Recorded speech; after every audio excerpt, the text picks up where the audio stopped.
देखिएगा किस तरीके से हम यहाँ पर बैंक निफ्टी के फ्यूचर के ऊपर एंट्री और एग्जिट का प्लानिंग करते हैं। तो सबसे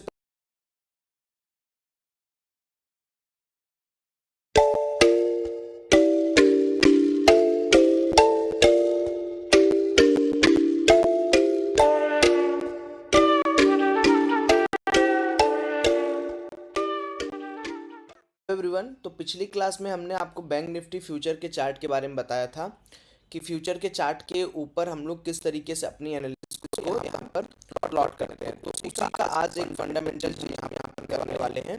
देखिएगा किस तरीके से हम यहाँ पर बैंक निफ्टी के फ्यूचर के ऊपर एंट्री और एग्जिट का प्लान करते हैं। तो सबसे पहले एक काम करता हूँ मैं, जो पुराने इंडिकेटर उसको हटा के एक नया मैं आपको लेआउट ही ओपन कर दे रहा हूँ। Just wait 1 minute. ये रहा नया लेआउट और नए लेआउट के अंदर ही हमें काम करना है। फ्यूचर चार्ट यहाँ पर ओपन कर लिया मैंने। देखिए सबसे डिफ़ॉल्ट में वॉल्यूम सेटिंग है, इसको आप क्या करेंगे, सबसे पहले ग्रो कराइए। ठीक है, फॉलिंग को आप पूरा लेके जाइए और यहाँ पर जो 50 के वाली लाइन है उसको मार्कआउट करना है हमें। ठीक, तो यहाँ देखिए यहाँ पर वो वॉल्यूम बार दिखेगा 50 के, अपना अराउंड अराउंड यहाँ पे आ रहा है 40 to 50 के। इसको मैं ब्लैक कर दिया। ठीक है जी, तो मतलब ये हो गया मेरा 50 के की लाइन। वेट,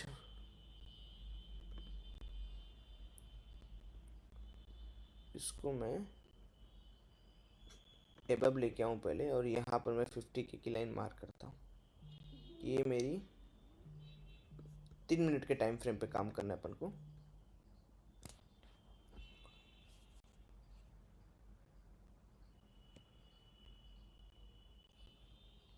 और ये मेरी 50 के की लाइन मार्क हो गई। ठीक है, देखना आप आराम से, ये हो गया मार्क।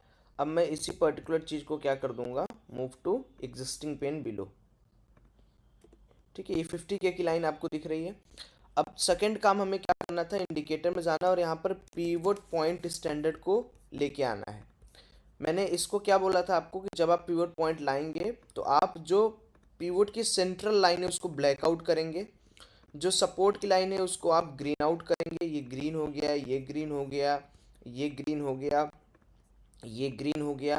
ओके जी, और ये भी ग्रीन हो गया। जो रेजिस्टेंस लाइन है उसको हम क्या कर देंगे दोस्तों, रेड कर देंगे। ये सेकेंड मेथड ऑफ एंट्री है जो लाइव के अंदर मुझे आपको शो करना था, वो मैं आपको करा रहा हूँ। ठीक है, देखो जी हो गया।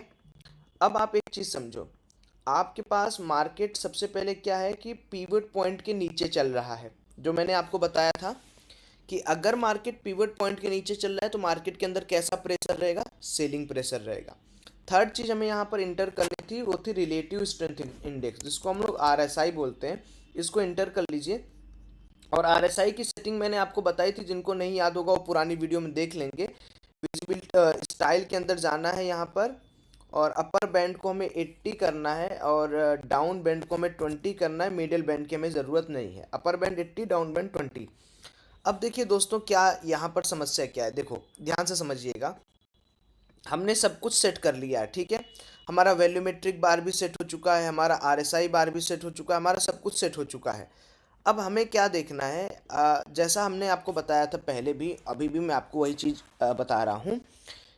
अगर आरएसआई का जो लेवल है, ये जो लेवल है अगर 80 के आसपास है, इसका मतलब कि मार्केट एक ओवरबॉट जोन में जा चुका है। ओवरबॉट जोन में जाने पे दिक्कत क्या होती है दोस्तों ना, कि अगर मार्केट ओवरबॉट जोन पे है तो सबसे बड़ी जो दिक्कत आपको देखने को मिलेगी वो ये मिलेगी कि मार्केट के यहाँ एक फास्ट सेलिंग आ सकता है।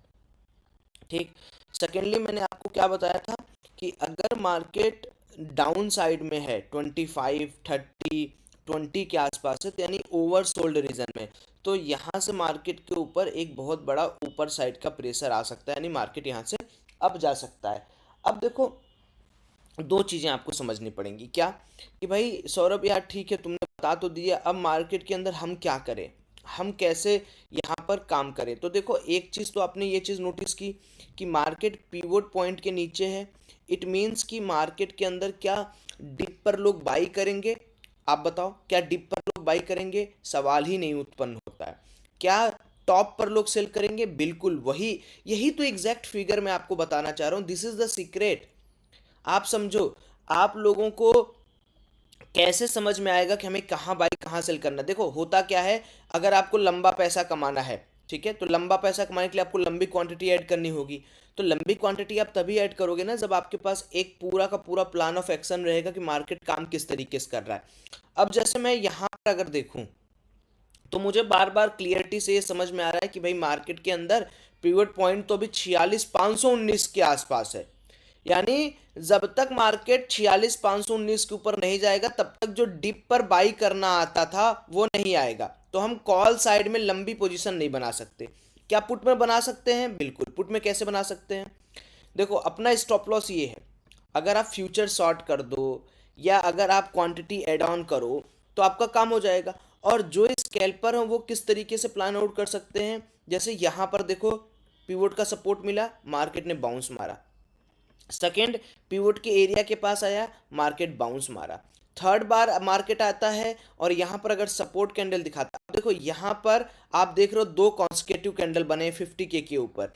यहाँ पर भी अगर आप देखोगे तो उतना बेहतरीन कैंडल नहीं बना, बट दो कॉन्सिक्यूटिव कैंडल लगभग 30,000 कैंडल की स्ट्रेंथ के साथ बना, तो मार्केट थोड़ा ऊपर गया। यहाँ ज़्यादा ऊपर क्यों गया? यहाँ पर दो कॉन्सिक्यूटिव कैंडल बना, और आपको ये चीज़ नोट डाउन करना है कि दो कॉन्सिक्यूटिव कैंडल के बाद हमें थर्ड कैंडल में एंट्री मार लेनी है। अब आ जाओ, डिपेंड क्या करता है यहाँ पर, क्या और चीज़ें हमें सीखनी है। देखो छोटा छोटा जो ट्रेंड लाइन का पार्ट है वो तो आपको पता ही है। अगर आप देखोगे तो this is the trend line, ये ट्रेंड लाइन है, ठीक। अब पीवट पॉइंट हमारा ट्रेंड लाइन से कितना ऊपर है ये देखो ज़रा, ये हमारा है लगभग लगभग, अगर हम मार्केट का यहाँ पर देखें, लगभग लगभग 290 पॉइंट, यानी 300 पॉइंट के आसपास मान लो कि पीवट पॉइंट्स के ऊपर है। तो कहने का मतलब है कि भाई अगर ये रेजिस्टेंस का स्विंग है, ये रेजिस्टेंस का स्विंग है, ये रेजिस्टेंस का स्विंग है, तो हम एक रिस्क ये भी ले सकते हैं कि अगर मार्केट पिवट को अप्रोच करना चाह रहा है तो सर्वप्रथम मार्केट को इस ट्रेंड लाइन को ब्रेकआउट देना पड़ेगा। और अगर इस ट्रेंड लाइन को ब्रेकआउट मार्केट देता है, देन आउट हम 46,500 के आसपास जाएंगे। बट अभी कैसे हम प्लान आउट करें मार्केट के? देखिए, जब मार्केट पिवट पॉइंट के नीचे है तो हम क्या करेंगे, हमारा जो लेटेस्ट स्विंग रहेगा डे का, हमारा लेटेस्ट स्विंग डे का क्या है, ये है, ये हमारा लेटेस्ट स्विंग। कौन सा लेटेस्ट स्विंग है? ये रेजिस्टेंस, क्योंकि हम देखो पिवट के नीचे हैं तो हम रेजिस्टेंस फाइंड आउट करेंगे, पिवट के ऊपर है तो हम सपोर्ट फाइंड आउट करेंगे। अब देखो मार्केट यहाँ से भी रेजिस्टेंस लिया है और दूसरा मार्केट अगर फिर यहाँ से रेजिस्टेंस लेता है तो हमारे पास एक अच्छा खासा हो जाएगा, मार्केट को शॉर्ट किया जाएगा। और मान लीजिए सौरभ भाई मार्केट यहीं से धीरे धीरे धीरे धीरे नीचे आके इसको ब्रेक करता है, तो भाई साहब अगर इसको ब्रेक करेगा तो फिर आपका अगला सपोर्ट खुल जाएगा, यानी 45,600 के आसपास आपका टारगेट मिलेगा। तो this is the beauty of GOE. जब आप आरएसआई, पीवोट और वॉल्यूम को तीनों चीजें मिला के काम करते हैं तो आपके पास एक क्लियर कट पिक्चर होता है। क्लियर कट पिक्चर कैसे? भाई देखो, ये आरएसआई दिखाता है कि मार्केट के पार्टिसिपेंट का भरोसा कहाँ है। अभी मार्केट एकदम न्यूट्रल स्टेट में, यानी मार्केट के अंदर जो आरएसआई है वो बता रहा है कि देखो यार, ना तो मैं ज़्यादा बिका हुआ हूँ ना तो ज़्यादा खरीदा हुआ हूँ। तो अगर मुझे जिस तरफ लोग पुश करेंगे, बड़ी मनी जिस तरफ लगेगी, मैं उस तरफ निकल जाऊंगा। और अगर मार्केट के अंदर हम वॉल्यूम देखते हैं तो हमें क्या मिलता है कि भाई जो मार्केट के अंदर मूवमेंट आ रहा है, क्या वो मूवमेंट सही है, क्या उस मूवमेंट के पीछे पैसा लग रहा है या वो गलत मूवमेंट है। तो अभी आप पूरा का पूरा मार्केट स्ट्रक्चर देख रहे होगे तो आपको पता चल रहा होगा कि मार्केट एक रेजिस्टिव एरिया के आसपास फेस आउट कर रहा है। ऐसा नहीं कि मार्केट यहाँ से बहुत ऊपर उठ जाएगा, ऐसा नहीं कि मार्केट बहुत नीचे गिर जाएगा। गिरेगा नीचे कब, वो बताओ? गिरेगा कब? जब मार्केट जब मार्केट यहाँ से फ्लैट नीचे जाएगा, 45,867 को ब्रेक देगा तो मार्केट यहाँ से गिरेगा। उठेगा कब? जब मार्केट इस रेजिस्टेंस एरिया को क्रॉस करे, क्योंकि मैंने क्या बोला कि जो पिवट पॉइंट, जो देखो ऐसे चलता है, सेंट्रल पिवट पॉइंट आपका ये है, ठीक है, 46,514, और रेजिस्टिव एरिया के ऊपर से अगर देखो तो 233 पॉइंट का ग्रोथ बचा हुआ है। तो अगर मार्केट ऐसा करे कि जाते जाते ब्रेक करे इसको 46,281 को, तो अगला टारगेट 46,515 का आप रख सकते हो। ऐसा क्यों मैं बोल रहा हूँ? क्योंकि जो पिवट है ना वो सेंट्रल अट्रैक्टिव पॉइंट है, बड़ा पैसा लगता है तो लोग सोचते हैं कि ब्रेक करके मैं चला जाता हूँ, ठीक। तो दो तरीके के टारगेट आपको कैसे निकालने, एंट्री कैसे लोगे आप? देखो यहाँ पर करोगे आप लॉन्ग पोजीशन, ये आपका target, this is the first one, और इसके जस्ट नीचे आप 30, 40, 50 रुपए का स्टॉप लॉस। सेकंड आप कब लोगे, अगर मार्केट क्या करता है कि यहाँ कहीं से रेजिस्टिव एरिया के आसपास से फिर रेजिस्टेंस लेने लगता है, तो आपका टारगेट बड़ा होगा, क्योंकि 2-3 बार से मार्केट आया है। फिर वही 40-50-60-70 रुपए के आसपास, अगर 70-80 रुपए चार्ट पे है तो 40 रुपए के आसपास आपका स्पॉट पे रेजिस्टेंस होगा।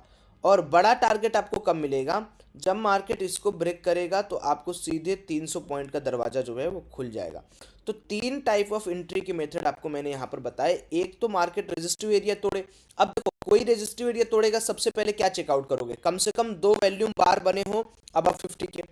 कोई भी मार्केट रेजिस्टेंस के आसपास अगर मार्केट यहाँ से मुड़ता है तो आप क्या चेकआउट करोगे, बार जो हो वॉल्यूम के वो बड़े बने हो।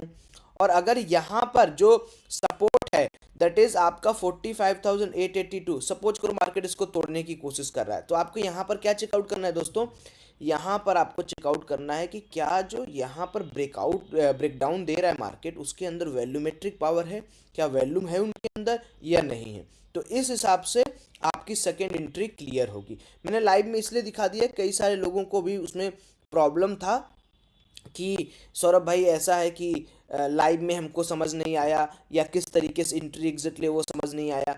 तो चूंकि बड़े डिजिटल बोर्ड पे समझाना इम्पॉसिबल सा होता है, और कई सारे लोग पैटर्न वैटर्न के बारे में पूछ रहे थे कि सौरभ भाई कुछ पैटर्न्स और हमारे बचे हुए हैं। तो एक काम करूंगा ना, मैं 1-2 घंटे की पूरी पैटर्न चार्ट कैंडल स्टिक की क्लास इसी के बाद डाल दूंगा। यानी कल या परसों तक आपको वो वाली क्लास दिख जाएगी। बहुत सारे लोग हैं जो चार्ट पैटर्न कैंडल स्टिक को, मुझे लगा कि आप लोगों को बेसिक पता होगा, बट मैं मैक्सिमम पीपल ने थोड़ी बहुत बेसिक उनका नहीं है, कोई दिक्कत नहीं है। आपका ये कोर्स देखो, आप घबराया मत करो, ये कोर्स आपका लॉन्ग लास्टिंग कोर्स है, बहुत दिन चलेगा, 1 साल तक आप बोर हो जाओगे, इतनी चीज़ें मैं इसमें डालते जाऊंगा। ऐसा नहीं है कि 30 लेक्चर पे हम लोग रुक जाएंगे, उसके बाद भी मुझे समझ में आएगा तो मैं डालते रहूंगा। इसी में ऑप्शन सेलिंग भी स्टार्ट करा दूंगा। तो आप केवल सब्र रखो यार, टेंशन बिल्कुल मत लिया करो, है ना, टेंशन बिल्कुल मत लिया करो। चलो, हैव अ ग्रेट डे।